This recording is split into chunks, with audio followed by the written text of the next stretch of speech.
everybody, welcome back. Today as well we have got to another video. In this video I'll show you how you can turn game mode on and off on iPhone.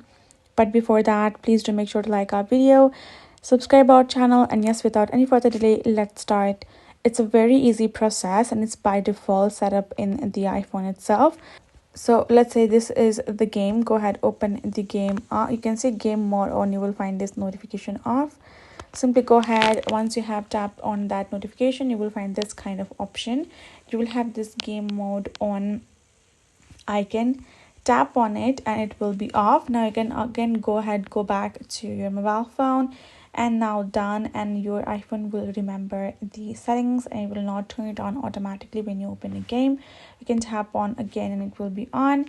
Now you can go ahead and enjoy your game over there like that.